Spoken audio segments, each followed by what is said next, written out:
ഇങ്ങനത്തെ ഭൂമി വികസനം വന്നാൽ അവിടെയുള്ള ആളുകളെ പരിഗണിക്കാൻ പരിപാടി സർക്കാരിന് ഉണ്ടാവില്ല എന്നൊരു പൊതുബോധം അവിടെ ഉണ്ട്. അത് മാറ്റേണ്ടതുണ്ട്. പക്ഷെ ഇപ്പം അത് മാറ്റിയിട്ടുണ്ട്. എന്നാളൊരു കുട്ടി പറഞ്ഞെന്താ വെച്ചാൽ ഞങ്ങളെ വീട്ടിൽ ഒരു ഇല പോലും പോയില്ല. കാരണം എന്താ വെച്ചാൽ ഒരു മരത്തിന് പോലും തീരുന്നുണ്ട് അതിന് എത്രയാണോ വില അതിൻ്റെ 3 ഇരട്ടി വില കൊടുക്കുന്നുണ്ട്. ബാംഗ്ലൂർ സിറ്റിയിൽ മാത്രം 34,000-ലധികം ഏക്കർ ഭൂമി ഇതുപോലെ അന്യാധീനപ്പെട്ട് കിടക്കുന്നുണ്ട്. അതിലാകെ ഒരു 10-12,000 ഏക്കർ ഭൂമിയാണ് തിരിച്ചിട്ടുള്ളത്. അപ്പോൾ ഇനിയും ബാക്കി ഇത്രയും ഭൂമി ഉണ്ടെങ്കിൽ ആ ഭൂമിയൊക്കെ ആരുടെ കയ്യിലാവാം? ഇത്രയും പാവപ്പെട്ട ഉടുതുണിക്ക് മറുപടിയില്ലാത്തവരുടെ കയ്യിലല്ലോ. അപ്പോൾ ഇതൊരു പ്രയോറിറ്റി ആയിട്ട് വരേണ്ട ആയിരുന്നില്ല എന്നുള്ളൊന്ന് ഉണ്ട്. ബുൾഡോസർ രാജ് എന്നത് ഉത്തരേന്ത്യയിൽ നിന്ന് ഈയിടെയായി പല ആവർത്തി കേട്ടു പരിചയമുള്ളൊരു പദപ്രയോഗമാണ്. എന്നാൽ ഇപ്പോൾ അത് ഇങ്ങ് കർണാടകയിലേക്കും എത്തി നിൽക്കുന്നു എന്നതാണ് ഈയിടെയായി പുറത്തു വന്ന വാർത്തകൾ. കർണാടകയിലെ യലഹങ്ക എന്ന് പറയുന്ന പ്രദേശത്ത് ആയിരക്കണക്കിന് വീടുകൾ കുടി ഇറക്കപ്പെട്ട സാഹചര്യം നമ്മളെല്ലാവരും മനസ്സിലാക്കിയതാണ്. പല നിലക്കുള്ള വിമർശനങ്ങൾ അതിനെ തുടർന്ന് ഉണ്ടായിക്കൊണ്ടിരിക്കുന്നു. സർക്കാരിൻ്റേതായ നീതീകരണം അവർ പറയുന്നു. അതേ അവസരത്തിൽ തന്നെ ഒരു കൃത്യമായ ഒരു മുന്നറിയിപ്പ് നൽകാതെയോ അല്ലെങ്കിൽ നോട്ടീസ് നൽകിയാൽ തന്നെ അത് ചെറിയ ഡ്യൂറേഷനിൽ മാത്രമാണ് നോട്ടീസ് നൽകിയത് എന്നടക്കമുള്ള വിമർശനങ്ങൾ വരുന്നു. അതുപോലെ തന്നെ ഒരു ബദൽ സംവിധാനം ഈ കുടിയിറക്കപ്പെട്ടവർക്ക് താമസ സൗകര്യങ്ങൾ ഒരുക്കാതെയാണ് ഈ ഒരു ക്രൂരത ചെയ്തിരിക്കുന്നത് എന്നടക്കമുള്ള വിമർശനങ്ങൾ യഥാർത്ഥത്തിൽ ഉയർന്നു വരികയാണ്. ഈ ഒരു കുടിയിറക്കൽ യഥാർത്ഥത്തിൽ ആയിരക്കണക്കിന് സാധാരണക്കാരായ പാവപ്പെട്ട ആളുകളാണ് ഇവിടെ കുടിയിറക്കപ്പെട്ടിരിക്കുന്നത്. യഥാർത്ഥത്തിൽ സിദ്ധരാമയ്യയുടെ നേതൃത്വത്തിലുള്ള കോൺഗ്രസ് സർക്കാർ അവിടെ കോൺഗ്രസ്സിന് ഈ ഒരു വിഷയത്തിൽ പിഴച്ചോ? എന്താണ് നമുക്ക് പറയാനുള്ളത്? തീർച്ചയായും പഴച്ചു, യാതൊരു തർക്കമില്ല. അത് പഴച്ചിട്ടില്ല എന്ന് പറയുന്നത് പോലും വലിയ പഴമാണ്. കാരണം എന്താണെന്ന് ചോദിച്ചാൽ ഈ രാഷ്ട്രീയ ജാഗ്രത എന്ന് പറഞ്ഞില്ലേ, അത് ഒരു പാർട്ടിക്ക് ഒരിക്കലും നഷ്ടപ്പെടാൻ പാടില്ല. എപ്പോഴും അലർട്ടായിരിക്കണം. പ്രത്യേകിച്ച് കോൺഗ്രസ് ഒരു വലിയ യുദ്ധത്തിലാണ്. പ്രത്യേകിച്ച് അതിൻ്റെ മുഖമായി നിൽക്കുന്ന രാഹുൽ ഗാന്ധി രാജ്യം മുഴുവൻ ഈ വെറുപ്പിനും വിദ്വേഷത്തിനും അതുപോലെ തന്നെ പാവപ്പെട്ടവരായ ചേരി പ്രദേശങ്ങളിലുള്ള ആളുകൾ അനുഭവിച്ചു കൊണ്ടിരിക്കുന്ന ആ പ്രശ്നങ്ങളുടെ പരിഹാരത്തിന് വേണ്ടി അവരുടെ വേദനയ്ക്കൊപ്പം നിലനിൽക്കുന്നു എന്ന ഒരു പ്രതീതി മൊത്തം ഉണ്ടാക്കാൻ കഠിനാധ്വാനം ചെയ്തുകൊണ്ടിരിക്കുന്ന ഒരു ഘട്ടമാണ്. അപ്പോൾ അങ്ങനെയുള്ളൊരു സാഹചര്യത്തിൽ കോൺഗ്രസ്സിന് അധികാരമുള്ള ഒരു സംസ്ഥാനമാണ് കർണാടക. അപ്പോൾ ആ കർണാടക ഒരു ആശയത്തിൻ്റെ ഒരു മോഡലായി വർക്ക് ചെയ്യേണ്ട, പ്രവർത്തിക്കേണ്ട ഒരു കേന്ദ്രമാണ്. അതായത് കോൺഗ്രസ് സർക്കാർ ഈ രാജ്യത്ത് ഭരണത്തിൽ വന്നാൽ എങ്ങനെയായിരിക്കും ഞങ്ങളുടെ ഭരണം എന്ന് രാഹുൽ ഗാന്ധി രാജ്യം മുഴുവൻ നടന്ന് പ്രസംഗിക്കുന്നു. ആ പ്രസംഗത്തിൻ്റെ ഒരു മിനിയേച്ചർ രൂപം കാണിച്ചു കൊടുക്കാൻ വേണമെങ്കിൽ കർണാടക സർക്കാരിനെ കൊണ്ട് കഴിയും. അതിന് കർണാടക സർക്കാർ ഒട്ടനവധി സ്റ്റെപ്പുകൾ ആ വിഷയത്തിൽ വെച്ചിട്ടുണ്ട്. നമ്മളതൊന്നും കാണാതിരുന്നുകൂടാ. നമ്മൾ എന്തെങ്കിലും ഒരു വിഷയം ഉണ്ടാകുമ്പോൾ പഴയതൊന്നും മറക്കാനും പാടില്ല. അപ്പം അങ്ങനെ ഒരു ഫാഷിസത്തിനെതിരിൽ, സംഘപരിവാറിനെതിരിൽ വെറും വർത്തമാനം മാത്രമല്ല, പ്രമേയങ്ങൾ മാത്രമല്ല, സംസാരങ്ങൾ മാത്രമല്ല, പ്രതിഷേധങ്ങൾ മാത്രമല്ല, ഒരു ഭരണകൂടം, ഒരു സർക്കാർ എന്ന നിലക്ക് എന്തൊക്കെ സ്റ്റെപ്പുകൾ എടുക്കാൻ പറ്റും എന്ന് പരീക്ഷിക്കുകയും എടുക്കുകയും ചെയ്ത ഒരു സർക്കാരാണ് കർണാടകയിലുള്ളത്. പക്ഷേ അതോടൊപ്പം എന്ത് വേണ്ടതുണ്ട്, ഇങ്ങനത്തെ ഒരു പ്രശ്നം അവിടുന്ന് സർക്കാരിൻ്റെ അടുത്ത് നിന്ന് സംഭവിച്ചു എന്നത് ഗുരുതരമാണ്. കാരണം ഇതെല്ലാം ഇല്ലാതെയാക്കുന്ന, അതിൻ്റെ എല്ലാ വർണ്ണാഭമായ അവസ്ഥയും ഇല്ലാതെയാക്കുന്ന ഒരു സമീപനമായി പോയത്. അപ്പോൾ അതവിടെ അങ്ങനെ സംഭവിക്കാതിരിക്കാൻ ഒരു ജാഗ്രത കോൺഗ്രസിൻ്റെ കേന്ദ്രത്തിൻ്റെ ഭാഗത്ത് നിന്ന് തന്നെ എന്ത് ചെയ്യണം, യഥാർത്ഥത്തിൽ ഉണ്ടാകേണ്ടതാണ്. അതാ നിലക്ക് എന്ത് ചെയ്യേണ്ടതുണ്ട്, ഭരണമുള്ള സ്ഥലങ്ങളിൽ ഒരു കേന്ദ്ര കമ്മിറ്റിയിൽ നിന്നുള്ള, ഹൈക്കമാൻഡിൽ നിന്നുള്ള കൃത്യമായ നിരീക്ഷണം എന്ത് ചെയ്യേണ്ടതുണ്ട്, ഉണ്ടാവേണ്ടതുണ്ട്, ഇടപെടലുണ്ട്. ആ ഒരു തിരിച്ചറിവിന് ഈ സംഭവം കോൺഗ്രസ്സിന് സഹായകമാകുകയാണെങ്കിൽ ഇത് ഭാവിയിലേക്കുള്ള ഒരു അനുകൂല ഘടകമായിരിക്കും. അതിന് പകരം ഇത് ന്യായീകരിച്ച് ഇവിടെ ഒരു കുഴപ്പമുണ്ടായിട്ടില്ല, ഇവിടെ ഒരു പ്രശ്നം ഉണ്ടായിട്ടില്ല എന്ന് പറഞ്ഞ് ജീവിക്കാനാണ് ഉദ്ദേശിക്കുന്നത് എങ്കിൽ അത് വലിയ ഗർത്തത്തിലേക്കായിരിക്കും കോൺഗ്രസ്സിനെ എടുത്തെറിയുക എന്ന് മനസ്സിലാക്കേണ്ടതുണ്ട്. ഇപ്പോൾ ബംഗളൂരുവിലെ ഈ KR പുരം അസംബ്ലി മണ്ഡലത്തിൽ ഉൾപ്പെടുന്ന ഫക്കീർ നഗർ, അതുപോലെ വസീം നഗർ, ഈ 2 സ്ഥലങ്ങളിലാണ് ഏകദേശം 400 വീടുകളാണ് മുന്നറിയിപ്പില്ലാതെ അവിടെ എന്ത് ചെയ്തിട്ടുള്ളത്, പൊളിച്ചിട്ടുള്ളത്. ഈ സർക്കാരിന് പറയുന്ന ന്യായം എന്താണെന്ന് വെച്ചാൽ ഗതാഗത കുരുക്ക് ഒഴിവാക്കുക, വീതിയുള്ള റോഡുകൾ ഉണ്ടാക്കുക, അവിടെ എന്തൊക്കെ പ്രൊജക്റ്റുകൾ, സംവിധാനങ്ങൾ കൊണ്ടുവരിക. അതുപോലെ എന്തൊരു മഴവെള്ള കനാലുമായി ബന്ധപ്പെട്ട ഒരു പ്രശ്നം, അവിടെ വെള്ളപ്പൊക്കം പെട്ടെന്ന് ഉണ്ടാവാറുണ്ട്. അപ്പോൾ അതിൻ്റെ പരിഹാരങ്ങൾ, പിന്നെ സർക്കാർ ഭൂമിയാണ് തിരിച്ചു പിടിക്കുക എന്നുള്ളത് ഭരണപരമായി ഞങ്ങൾക്ക് നിർവഹിക്കേണ്ട ഉത്തരവാദിത്തം, ഇങ്ങനെയുള്ള ന്യായങ്ങളാണ് പറയുന്നത്. എന്നാൽ അതിന് വിധേയരായ ഇരകൾ പറയുന്നത് വെച്ചാൽ അവരെ കയ്യിൽ നിയമപരമായ രേഖകളുണ്ട്, ആധാർ ഉണ്ട്, റേഷൻ കാർഡ് ഉണ്ട്, വോട്ടർ ID ഉണ്ട്. ഇതൊക്കെ കൊടുത്തത് ഗവൺമെൻറ് ആണല്ലോ, അതൊക്കെ അവരെ കയ്യിലുണ്ട്. അതേപോലെ തന്നെ അവിടെ വാട്ടർ കണക്ഷൻ ഉണ്ട്, വൈദ്യുതി കണക്ഷൻ ഉണ്ട്, ഇതൊക്കെ കൊടുത്തത് പ്രാദേശിക ഗവൺമെൻറ്റുകളാണ്. അപ്പോൾ അതൊക്കെ കൊടുക്കണമെങ്കിൽ അവർക്ക് എന്താണ്, അവർ നിയമപരമായി ലീഗലായി താമസിക്കുന്ന ആളുകളാണ്. പക്ഷേ ഇവർ ആരോപിച്ചിരിക്കുന്നത് എന്താണ്, നിങ്ങൾ ഇല്ലീഗലായി താമസിക്കുന്ന ആളുകളാണ്. അപ്പോൾ അതിന് സർക്കാർ എന്ത് ചെയ്യേണ്ടതുണ്ട്, അവിടെ കൃത്യമായി മറുപടി പറയാൻ ബാധ്യസ്ഥരാണ്. പിന്നെ പറഞ്ഞ നോട്ടീസ് നൽകിയത്, നേരത്തെ നിർദ്ദേശങ്ങളും കാര്യങ്ങളൊക്കെ കൊടുത്തിട്ടുണ്ടാവാം, പക്ഷേ അവർക്ക് എന്ത് ചെയ്തിട്ടില്ല, ആ നിലക്കുന്നുണ്ടെങ്കിൽ അവർ ആ സമയത്ത് അവിടെ ഉണ്ടാവില്ലല്ലോ, ഉറപ്പല്ലേ.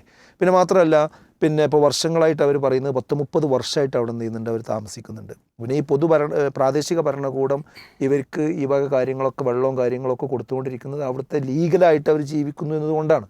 അപ്പോൾ ഇവിടെ ഒരു പുനരധിവാസത്തിനുള്ളൊരു പാക്കേജ് ഇല്ലാതെ ഈ കാര്യം ചെയ്തു എന്നത് തന്നെയാണ് അവരുടെ പ്രശ്നം.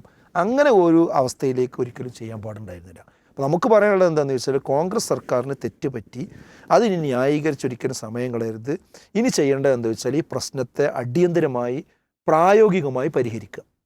എന്നിട്ട് ഈ നഷ്ടപ്പെട്ട വിശ്വാസത്തെ എന്ത് ചെയ്യണം, തിരിച്ചു പിടിക്കണം. അതിലൂടെ ആ പ്രശ്നത്തിന് എന്തെങ്കിലും ശാശ്വത പരിഹാരമാവും. ഇപ്പോൾ ആരാണോ ഇതിന് ഇരകളായി വിധേയരായ ആൾക്കാർ, അവരെന്നെ നാളെ തിരിച്ചു വന്നിട്ട് എന്ത് പറയും, ഞങ്ങളോട് ആ സമയത്ത് അങ്ങനെ ഒരു അനീതി കാണിച്ചുവെങ്കിൽ ഇപ്പോൾ ഞങ്ങൾ വളരെ സന്തോഷവാന്മാരാണ് എന്ന രീതിയിൽ തന്നെ അവർക്ക് പോകാൻ കഴിയണം. കാരണം എന്താ വെച്ചാൽ, നമ്മളെ ഇപ്പോൾ കേരളത്തിലും തന്നെ കുറച്ച് മുമ്പൊക്കെ ഈ വികസനങ്ങൾ വരിക എന്ന് പറയുമ്പോൾ, പ്രത്യേകിച്ച് കേരളത്തിൽ ഭൂവിസ്തൃതി കുറവാണ്, അതുകൊണ്ട് തന്നെ റോഡ് വികസിപ്പിക്കാനും കാര്യങ്ങൾ, ഇപ്പോൾ മുമ്പ് എക്സ്പ്രസ് ഹൈവേ വരണം എന്ന് പറഞ്ഞ് അത് മുനീർ പൊതുമരാമത്ത് വകുപ്പ് മന്ത്രിയാകുന്ന സമയത്ത് പറഞ്ഞിട്ട് എല്ലാവരും കൂടെ അതിനെതിരിൽ എന്ത് ചെയ്തു, സമരത്തിനിറങ്ങി. ഇപ്പോൾ ആ സമരത്തിനിറങ്ങിയ ആളുകളൊന്നും കാണാനില്ല. ഇപ്പോൾ ഈ റോഡ് അനിവാര്യമായി എല്ലാവർക്കും ആ റോഡിൻ്റെ വ്യത്യാസം മനസ്സിലായല്ലോ. പക്ഷെ അത് അന്നത്തെ കാലത്ത് വരുമ്പോൾ എന്താ വെച്ചാൽ, അതിന് വിധേയരാകുന്ന, അതിന് ഭൂമി നഷ്ടപ്പെടുന്ന ആളുകൾക്ക് കോമ്പൻസേഷൻ വേണ്ട മാതിരി കിട്ടൂല, അത് പ്രഖ്യാപിക്കുന്നുണ്ടായിരുന്നില്ല. പക്ഷെ ഇപ്പം ഞങ്ങളുടെ ഭാഗത്ത് ഇപ്പോൾ ഗ്രീൻഫീൽഡ് ഹൈവേ വരുന്നുണ്ട്. അപ്പോൾ ഉണ്ടായ അനുഭവം ഞാൻ ശരിക്കും പറഞ്ഞുതരാം. അത് വരുന്നുണ്ട് എന്നുള്ള പത്രവാർത്ത വന്ന സമയത്ത്, പിന്നെ കാരണം ഞങ്ങളെ പിന്നെ ഏകദേശം ഞങ്ങളെ വീടിൻ്റെ അടുത്ത് കൂടിയാണ് എന്ത് ചെയ്യുന്നത്, അത് കടന്നു പോകുന്നത്. പിന്നെ ഞങ്ങളെ ബന്ധുക്കളുടെ ഒരുപാട് സ്ഥലങ്ങളൊക്കെ പോകുന്നുണ്ട്. അപ്പോൾ എൻ്റെ അടുത്ത് കുറച്ച് സാധാരണക്കാരായ ആൾക്കാർ വന്നിട്ട് അങ്ങ് കരഞ്ഞ് ആകെ പ്രയാസം പറഞ്ഞ് ഇനി എന്ത് ചെയ്യും. കാരണം ഒരു വീട് അവിടെ നിർമ്മിച്ച് ഹൗസ് വാമിങ് കഴിഞ്ഞ ഉടനെയാണ് എന്ത് ചെയ്യുന്നത്, അതാ വീടാണെങ്കിൽ എല്ലാവരും പാടെ കൂടി സഹായിച്ചുണ്ടാക്കി കൊടുത്ത വീടാണ്. അവിടെ ഉടനെയാണ് എന്ത് ചെയ്യുന്നത്, അതിലൂടെയാണ് പോണത്. ഇനി ഞങ്ങൾ എന്ത് ചെയ്യും എന്ന് പറഞ്ഞ് ഭയങ്കരമായിട്ട് കരഞ്ഞു. വേറെ ഒരാൾക്ക് എന്നാളൊരാൾ പറഞ്ഞത് പെട്ടെന്ന് വേർത്താക്കിയിട്ട് അറ്റാക്ക് ഉണ്ടായിരുന്നതാണ്. കാരണം അതെന്താ വെച്ചാൽ, ഇവിടെ ഉള്ളൊരു പൊതുബോധം എന്താണെന്ന് വെച്ചാൽ, ഇങ്ങനത്തെ ഭൂമി വികസനം വന്നാൽ അവിടെയുള്ള ആളുകളെ പരിഗണിക്കാൻ പരിപാടി സർക്കാരിന് ഉണ്ടാവില്ല എന്നൊരു പൊതുബോധം അവിടെ ഉണ്ട്. അത് മാറ്റേണ്ടതുണ്ട്. പക്ഷേ ഇപ്പം അത് മാറ്റിയിട്ടുണ്ട്. ഇപ്പം എന്താ സംഭവം എന്നറിയും, ഇപ്പം അതിൻ്റെ സ്ഥലമെടുപ്പ് കഴിഞ്ഞു, കാര്യങ്ങളെല്ലാം കഴിഞ്ഞപ്പോൾ ഇപ്പോൾ ഇന്നാളൊരു കുട്ടി പറഞ്ഞതെന്താ വെച്ചാൽ, ഞങ്ങളെ വീട്ടിൽ ഒരു ഇല പോലും പോയില്ല. കാരണം എന്താ വെച്ചാൽ, ഒരു മരത്തിന് പോലും എന്ത് ചെയ്യുന്നുണ്ട്, അതിന് എത്രയാണോ വില അതിൻ്റെ 3 ഇരട്ടി വില കൊടുക്കുന്നുണ്ട്. അതായത് ഭൂമി മാത്രമല്ല, ആ ഭൂമിയിലുള്ള ഓരോ മരങ്ങൾ, അതേപോലെ തന്നെ ഓരോ ബിൽഡിങ്ങുകൾ, അതൊക്കെ നോക്കിയിട്ട് അതിന് എപ്പോഴത്തെ മാർക്കറ്റ് റേറ്റ് എത്രയാണോ അതിൻ്റെ 3 ഇരട്ടി കൊടുക്കുന്നുണ്ട്. അതുപോലെ ഭൂമിക്കും കൂടി അത് ശരിക്ക് അക്കൗണ്ടിലേക്ക് കാശ് വരില്ലേ. ഇപ്പം എല്ലാവരും സംതൃപ്തരാണ്, ഒരു പ്രശ്നമില്ല. എത്ര മാന്യമായിട്ടാണ്, എവിടെയും കൊടിയും വടി എടുത്തും കണ്ട ആളുകൾ പുറത്തിറങ്ങിയില്ലല്ലോ. അപ്പോൾ എന്താ അർത്ഥം, ആളുകൾ ഒരിക്കലും ഇതിനൊന്നും എതിരല്ല. അവരെ ശരിക്കും മാന്യമായി ഡീൽ ചെയ്ത് കഴിഞ്ഞാൽ അവർ നന്നായി സഹകരിച്ചു കൊടുക്കും. അതിൻ്റെ ഏറ്റവും വലിയ ഉദാഹരണം ഇതേപോലെ ഇവർക്കിപ്പോൾ ഇന്നിപ്പോൾ വാർത്ത കണ്ടത് എന്താ വെച്ചാൽ, കർണാടക മുഖ്യമന്ത്രിയും അതുപോലെ ബന്ധപ്പെട്ട ആളുകളും ഒക്കെ ആ സ്ഥലം സന്ദർശിക്കുന്ന ഫോട്ടോസും കാര്യങ്ങളൊക്കെ കാണുന്നുണ്ട്. ആ സ്ഥല സന്ദർശനം ഇതിൻ്റെ മുമ്പായിക്കൂടായിരുന്നു. ഇവിടെയാണ് ഞാൻ രാഷ്ട്രീയ ജാഗ്രതയില്ലാതെ പോകുന്നു എന്ന് പറയുന്നത്, ദീർഘവീക്ഷണമില്ലാതെ പോകുന്നു എന്ന് പറയുന്നത്. ഇതിൻ്റെ മുമ്പ് വന്ന ആ ജനങ്ങളെ വിളിച്ചു കൂട്ടിയിട്ട്, ഇവിടെ നിങ്ങൾക്ക് മാന്യമായ പുനരധിവാസ സംഗതികൾ ഇന്നതാണ് ഞങ്ങൾ ഉദ്ദേശിക്കുന്ന രൂപം, ഇവിടെ ലീഗലായിട്ട് താമസിക്കുന്ന എല്ലാവർക്കും എന്ത് ചെയ്യും, ഞങ്ങൾ അതിനുള്ള പുനരധിവാസ കാര്യങ്ങൾ ചെയ്യും എന്ന് അവരെ വിളിച്ച് പറഞ്ഞ് സെറ്റിൽ ചെയ്തിട്ടുണ്ടെങ്കിൽ അവർ മാന്യമായി അവിടെ നിന്ന് ഒഴിവായി തരും. ഇങ്ങനത്തെ ഒരു പുക്കാറോ ഒരു കാരണവശാലും ഉണ്ടാവില്ലല്ലോ, ഇങ്ങനത്തെ ഒരു പ്രശ്നം തന്നെ ഉണ്ടാവില്ലല്ലോ. അപ്പോൾ അതാണ് ഞാൻ പറഞ്ഞത്, ഒരു രാഷ്ട്രീയ ജാഗ്രത ഈ വിഷയത്തിൽ ഇല്ലാതെ പോയി എന്ന് പറയാനുള്ള കാരണം. ഏതായിരുന്നാലും ഒരു ഉത്തരേന്ത്യൻ റൂട്ട് ഒരിക്കലും എന്ത് ചെയ്യാൻ പാടില്ല, കോൺഗ്രസ് സ്വീകരിക്കാൻ പാടില്ല. അഥവാ BJPക്ക് പഠിക്കുന്നവരാകരുത് കാര്യം കോൺഗ്രസ്. അത് പ്രധാനപ്പെട്ട കാര്യമാണ്. കാരണം ഈ സംസ്ഥാന സർക്കാരുകളുടെ വിഷയത്തിൽ ഞാൻ നേരത്തെ പറഞ്ഞു, കേന്ദ്ര നേതൃത്വത്തിന് എന്ത് ചെയ്യണം, പ്രത്യേക നിയന്ത്രണം വേണം. ഇനി ഈ ഒരു കാരണം പറഞ്ഞിട്ട് ഇപ്പോൾ വേറെ സോഷ്യൽ മീഡിയ നടക്കുന്ന പരിപാടി എന്താ വെച്ചാൽ, കോൺഗ്രസ് സംഖ്യയാണ്, കോൺഗ്രസ് BJP ആണ്, ഇന്നല്ലെങ്കിൽ നാളെ ആ രീതിയിൽ സ്വീകരിക്കും. ആ നരേറ്റീവിന് ഈ ഒരു സന്ദർഭം വെച്ച് അത് പറയുന്നത് ഒട്ടും ലോജിക്കലല്ല. അതൊരു ശരിയായ രീതിയല്ല എന്നതുകൂടി നമ്മൾ മനസ്സിലാക്കുക. കാരണം ഈ ഒരു പിന്നെ BJPക്ക് എതിരെയുള്ള ഒരു രാഷ്ട്രീയ ബദൽ ഉയർത്തിക്കൊണ്ടുവരാൻ കോൺഗ്രസിൻ്റെ നേതൃത്വത്തിനാണ് സാധിക്കുക എന്നുള്ളത് എല്ലാവർക്കും അറിയാം. അപ്പോൾ അത് പിന്നെ ശിഥിലമാക്കുക, ആ മനസ്സ് ശിഥിലമാക്കുന്ന മതേതര വിശ്വാസികളിൽ നിന്ന് ആ മനസ്സ് ശിഥിലമാക്കാൻ ഈ വിഷയമെടുത്ത് ഉന്നയിക്കുന്നത് ആരായിരുന്നാലും അത് എന്തല്ല, ഒരു നൈതികതയല്ല എന്നതുകൂടി നമ്മൾ മനസ്സിലാക്കേണ്ടതുണ്ട്. അതുപോലെ ഇതൊരു മുസ്ലിം വേട്ടയായിട്ട് ചിത്രീകരിക്കുന്നത്, ഇത് മുസ്ലിം വേട്ടയല്ല, ഇതൊരു മനുഷ്യാവകാശ ലംഘനമാണ്. അതിലവിടെ മുസ്ലിങ്ങളല്ലാത്ത ആളുകളും താമസിക്കുന്നുണ്ട്. അതൊരു മനുഷ്യാവകാശ പ്രശ്നമായിട്ട് എന്ത് ചെയ്യണം, ആ പ്രശ്നത്തിനെ കാണണം. അല്ലാതെ BJPയുടെ അതേ റോൾ ഇവർ സ്വീകരിച്ചു എന്ന രീതിയല്ല. ഇത് രാഷ്ട്രീയ ജാഗ്രത കോൺഗ്രസിന് നഷ്ടപ്പെട്ടു എന്നതാണ് നമ്മൾ മനസ്സിലാക്കേണ്ടത്. ഏതായിരുന്നാലും ഇതിൽ പ്രതികരിക്കുന്ന ആരൊക്കെ ഉണ്ടോ അവരൊക്കെ ശ്രദ്ധിക്കേണ്ട, ഊന്നൽ കൊടുക്കേണ്ടത് എന്തെങ്കിലും രാഷ്ട്രീയ ലാഭം കിട്ടുമോ എന്നുള്ളതല്ല. ഈ പാവങ്ങളുടെ ഈ കൊടും തണുപ്പിൽ കഷ്ടപ്പെട്ട് ഉറങ്ങിക്കൊണ്ടിരിക്കുന്ന ആ പാവങ്ങളുടെ പുനരധിവാസത്തിന് എന്തെന്ന് ഞങ്ങളെ കൊണ്ട് ചെയ്യാൻ പറ്റും, അത് ഭരണകൂടവും പ്രതിപക്ഷത്തിലിരിക്കുന്ന ആളുകളും ആ സർക്കാരിനെ കൊണ്ട് അത് ചെയ്യിപ്പിക്കാനുള്ള ഒരു പരിശ്രമം ചെയ്യുക എന്ന രീതിയിലേക്കാണ് പോകേണ്ടത്. അപ്പോൾ കോൺഗ്രസിൽ നിന്ന് വലിയ പാഠം പഠിക്കണം. ഇനി മുന്നോട്ട് ഉള്ള ഗമനത്തിൽ ഇത്തരമൊരു സംഭവം അവസാനത്തേതായിരിക്കണം. തീർച്ചയായും. എന്താണ് കൂട്ടിച്ചേർക്കാനുള്ളത്? അല്ല, കർണാടക എന്നത് കോൺഗ്രസിനെ സംബന്ധിച്ചോളം പറഞ്ഞതുപോലെ ഏറ്റവും വലിയ ഒരു പരീക്ഷണ ഭരണകൂടം കൂടെയാണ്. കാരണം ഇന്ത്യ ഒട്ടുക്കും പ്രതിഫലനം ഉണ്ടാക്കാൻ കഴിയുന്ന ഒന്നാണ് അവിടുത്തെ ഒരു മാതൃകാ ഭരണകൂടം. സത്യത്തിൽ ദീർഘകാലം അധികാരത്തിൽ നിന്ന് മാറ്റി നിർത്തപ്പെട്ടതിന് ശേഷം കോൺഗ്രസ്സിന് ജനങ്ങളൊരു മാൻഡേറ്റ് നൽകിയതിലേക്ക് തിരിച്ചു കൊണ്ടുവന്നിരിക്കുകയാണ്. നേരിയൊരു വ്യത്യാസമേ ഉള്ളൂ, വലിയ മറ്റേ വോട്ടിംഗ് ഷെയർ വ്യത്യാസത്തോടൊന്നുമല്ല. അത് കോൺഗ്രസ് തിരിച്ചറിയാതെ പോകുന്നത് ബുദ്ധിമുട്ടാണ്. മാത്രമല്ല, ആരാണ് കോൺഗ്രസിനെ അധികാരത്തിലേറ്റിയത് നമ്മൾ നോക്കണം. ഇവിടുത്തെ അർബൻ വിഭാഗങ്ങളല്ല, മറിച്ച് ഈ പറയുന്ന രൂപത്തിലുള്ള സാധാരണക്കാരായ ജനങ്ങൾ, അവരുടെ വികാരമാണ് കോൺഗ്രസിനെ തിരിച്ചെത്തിച്ചിട്ടുള്ളത്. അതുകൊണ്ട് തന്നെ 5 കാരണങ്ങൾ കൊണ്ട് ഈ എടുത്ത നിലപാട് അത് വളരെയേറെ സൂക്ഷ്മതയോടെ തന്നെ പുനഃപരിശോധിക്കണം എന്നുള്ളതാണ് എനിക്ക് തോന്നിയിട്ടുള്ളത്. ഒന്നാമതെന്ന് വെച്ചാൽ ഇതിന് പറഞ്ഞ ന്യായം എന്താണ്? ഇത് സർക്കാർ ഭൂമിയാണ്, അത് തിരിച്ചു പിടിക്കുക മാത്രമാണ് ചെയ്തതെന്നുള്ളത്. ഇതേ ന്യായം തന്നെയാണ് എല്ലായിടത്തും പറയുന്നത്. പിന്നെ കുറ്റവാളികളായ ആളുകളുടെ വീടും ഇതൊക്കെ ബുൾഡോസർ നിരത്താറുണ്ട്. പക്ഷേ ഒന്നിച്ചിട്ടുള്ള ഇവാക്വേഷൻ പ്രോസസ്സ് നടന്നിടത്തൊക്കെ അവർ പറഞ്ഞിട്ടുള്ളത് അത് എൻക്രോച്ച്ഡ് ലാൻഡാണ് എന്നുള്ളതാണ്. കുറച്ചുകൂടെ കടത്തി പറഞ്ഞതെന്ന് വെച്ചാൽ ഇത്തരം ലാൻഡുകൾ പിന്നെ മാഫിയകൾ പിടിച്ചെടുക്കാറുണ്ടെന്നുള്ളതാണ്. അപ്പോൾ ഒരിക്കലും ആ ന്യായം കോൺഗ്രസ് ഇവിടെ ഉപയോഗിക്കാൻ പാടില്ലാത്ത ന്യായമായിരുന്നു എന്നുള്ളത് ഉണ്ട്. രണ്ടെന്ന് വെച്ച് കഴിഞ്ഞാൽ ഇതിനെടുത്തൊരു സമയം തീയതി ഇതിൽ വലിയൊരു പ്രശ്നമുണ്ട്. കാരണം നമുക്ക് ഡിസംബർ മാസമാണ്, ഏറ്റവും തണുപ്പുള്ള ഒരു സമയം. ഒരു ശനിയാഴ്ച നേരം വെളുക്കാൻ കാലത്ത് 4:30 മണിക്കാണ് പോലീസ്. അപ്പോൾ എനിക്കൊരു സതുദ്ദേശത്തിൻ്റെ കുറവ് വളരെ വ്യക്തമാണ്. എന്നിട്ട് തുടങ്ങി അന്ന് വൈകുന്നേരം ആകുമ്പോഴേക്കിത് അവസാനിപ്പിക്കുന്നു.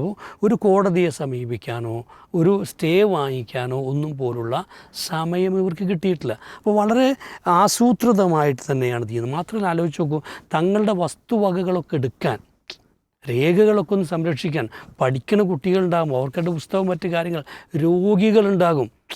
അപ്പോൾ ഇവർക്കൊക്കെ ഒന്ന് മാറിപ്പോകാൻ പോലുള്ള സമയം കൊടുക്കുക എന്നുള്ളത് വളരെ പ്രധാനപ്പെട്ട. വെച്ചാൽ 12 മണിക്കൂർ കൊണ്ട് ഈ സംഭവം അവർ പൂർത്തിയാക്കിയിട്ടുണ്ട്. ഇത്രയും വീടുകൾ ഇടിച്ചു നിരത്തുക എന്നുള്ളത് അതൊരു നിലയ്ക്കും തന്നെ ന്യായീകരിക്കാൻ പറ്റില്ല. കാരണം ഭരണകൂടത്തിൻ്റെ കയ്യിൽ അധികാരമുണ്ട്, ശക്തിയുണ്ട് എന്നുള്ളതുകൊണ്ട് മാത്രം നടപ്പാക്കേണ്ട ഒന്നല്ല ഇത് ആ രീതിയിൽ ചെയ്യാൻ പാടില്ല.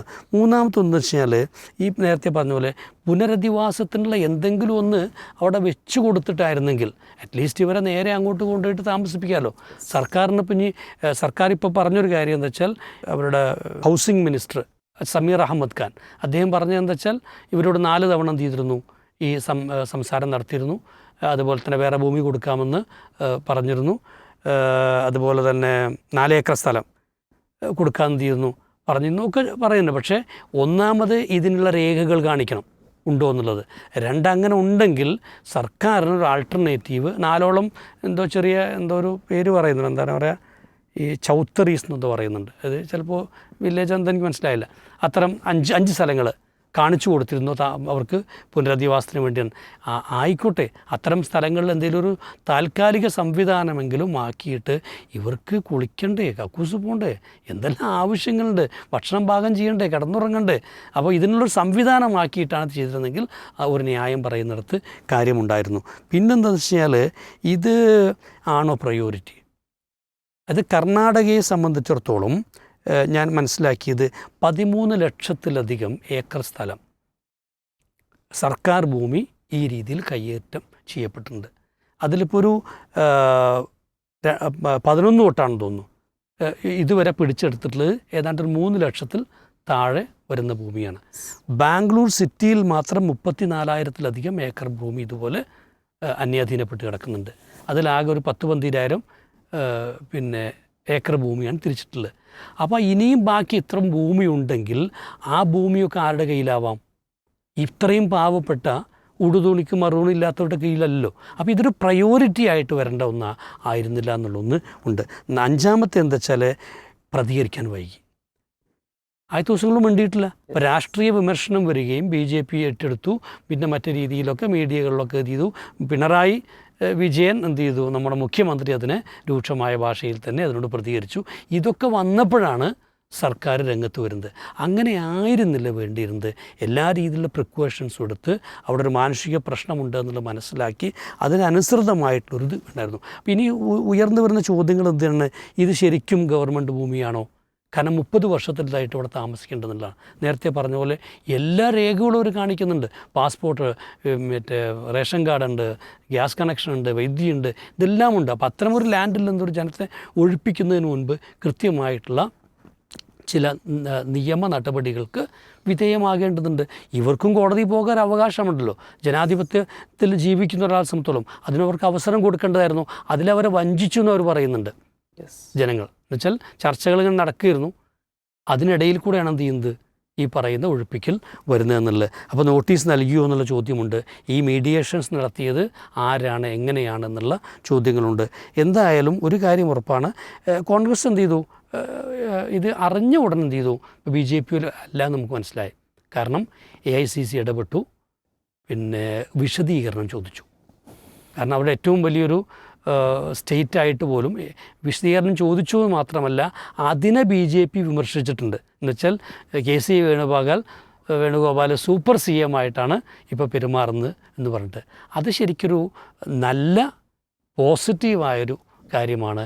കാരണം ഒരു പാർട്ടിക്ക് അതിൻ്റെ ഉപഘടകങ്ങൾ ചോദ്യം ചെയ്യാനുള്ള, വിമർശിക്കാനുള്ള, വേണ്ടി വന്നാൽ അധികാരത്തിന് പുറത്തിടാനൊക്കെയുള്ള ഒരു ശക്തിയും അധികാരവും ഉണ്ടാകുക എന്ന് പറഞ്ഞാൽ അതിനേക്കാൾ പ്രധാനമാണ് ഇവിടെ എന്തായാലും ഇതിന് മൗനം പാലിക്കുകയോ അല്ലെങ്കിൽ അതിനെ വിമർശിക്കുന്നതിന് ചോദ്യം ചെയ്യുകയല്ല ചെയ്തത്, മറിച്ച് അതിലിടപെടാനുള്ളൊരു മനസ്സ് കോൺഗ്രസ് കാണിച്ചിട്ടുണ്ട്. മുസ്ലിം ലീഗ് എന്ത് ചെയ്തു? അവിടെ പോയി ആ രീതിയിലുള്ള ചെയ്തു, അവരോട് സംസാരിച്ചു. ഇപ്പോൾ നമ്മൾ കണ്ടത് മിനിസ്റ്റേഴ്സ് എല്ലാം അവിടെ ചെല്ലുകയും ഒക്കെ ചെയ്തിട്ടുണ്ട്. അപ്പോൾ അതൊരു ജനാധിപത്യ പ്രക്രിയയിൽ ഉണ്ടാകേണ്ട പോസിറ്റീവായൊരു സമീപനത്തിലാണ് നിൽക്കുന്നത് എന്നുള്ളത് എന്തായാലും BJPയോട് തുലനം ചെയ്യാൻ ഒരിക്കലും നമുക്ക് പറ്റില്ല. എന്നാൽ അതേസമയം നേരത്തെ പറഞ്ഞതുപോലെ ഇനിയെങ്കിലും സമാനമായ സംഭവങ്ങൾ ആവർത്തിക്കാതിരിക്കാൻ ഉള്ള മുന്നറിയിപ്പാണിത്. ചിദംബരം എന്ത് ചെയ്തിരുന്നു? ഒരു 10-20 ദിവസം മുൻപ് തന്നെ അവിടുത്തെ ആഭ്യന്തരമന്ത്രിയുടെ ഒരു പ്രസ്താവന വന്നപ്പോൾ തന്നെ ഇങ്ങനെ എന്തോ നടക്കാൻ പോകുന്നു എന്നുള്ള തോന്നൽ വന്നപ്പോൾ ചിദംബരം മുന്നറിയിപ്പ് നൽകിയിരുന്നു. നമുക്കറിയാം നമ്മുടെ നാട്ടിലെ ഏറ്റവും വെജിറ്റേറിയൻ ആയിട്ടുള്ള മുഖ്യമന്ത്രിയായിരുന്നു AK ആൻ്റണി. ആ AK ആൻ്റണിയുടെ കാലത്താണ് പാവപ്പെട്ട ആദിവാസികൾ തങ്ങളുടെ സ്വന്തം ഭൂമിക്കുള്ള അവകാശത്തിന് വേണ്ടി സമരം ചെയ്തപ്പോൾ മുത്തങ്ങയിൽ വെടിപ്പുണ്ടായിട്ടുള്ളത്. അപ്പോൾ കോൺഗ്രസ് മറന്നു പോകാൻ പാടില്ല. ആദ്യമായിട്ട് ഇത്തരത്തിൽ ഒരു വ്യാപകമായ ഭൂമി ഒഴിപ്പിക്കൽ നടന്നത് അടിയന്തരാവസ്ഥ കാലത്ത് സഞ്ജയ് ഗാന്ധിയുടെ നേതൃത്വത്തിൽ ഡൽഹിയിലാണ്. അതുകൊണ്ട് തന്നെ ഇങ്ങനൊരു പാരമ്പര്യം ഞങ്ങൾക്കുണ്ട് എന്നുള്ളത് എന്താണ് മറക്കാതിരിക്കുക. അത് തിരുത്തലാണ് ആവശ്യം, തുടരലല്ല എന്നറിയുക.